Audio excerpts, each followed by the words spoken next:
Hello ವೀಕ್ಷಕರೇ, ನಿಮಗೆಲ್ಲರಿಗೂ ನನ್ನ ಯೂಟ್ಯೂಬ್ ಚಾನಲ್ಗೆ ಸ್ವಾಗತ. ಸಮನ್ವಿ ಸಮರ್ಥ್ ಭಾವನಾತ್ಮಕ ಪ್ರೇಮಕಥೆ ಭಾಗ 29. ಹಾಗಾದರೆ ಅವನು ನಿನ್ನ ಗೆಳತಿಗೆ ಮತ್ತೇನು ತೊಂದರೆ ಕೊಡೋಕೆ ಬಂದಿರಲಿಲ್ವಾ?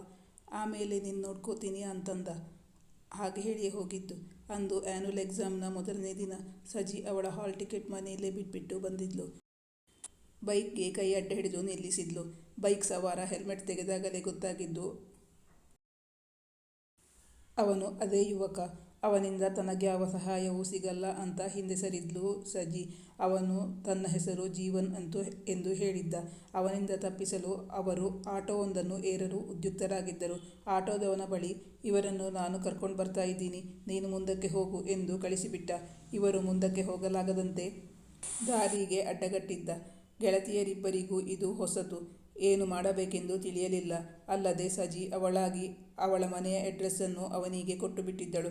ಮತ್ತೆ ಮುಂದಕ್ಕೆ ಹೋಗಲೆತ್ನಿಸಿದಾಗ ಸಜಿ ಮುಂದಕ್ಕೆ ಹೋಗಲಾರದಂತೆ ಅವನು ತನ್ನ ಕಾಲನ್ನು ಅಡ್ಡ ಇಟ್ಟಿದ್ದ. ಸಜಿ ಮುಂದಕ್ಕೆ ಹೋಗಲೆತ್ನಿಸಿ ರೋಡಿಗೆ ಬಿದ್ದು ಬಿಟ್ಟಿದ್ದಳು. ಜೀವ ಗಾಬರಿಯಾಗಿದ್ದ. ಇವತ್ತಿನ ಎಪಿಸೋಡ್ನಲ್ಲಿ ವೀಕ್ಷಿಸಿ. Thank you.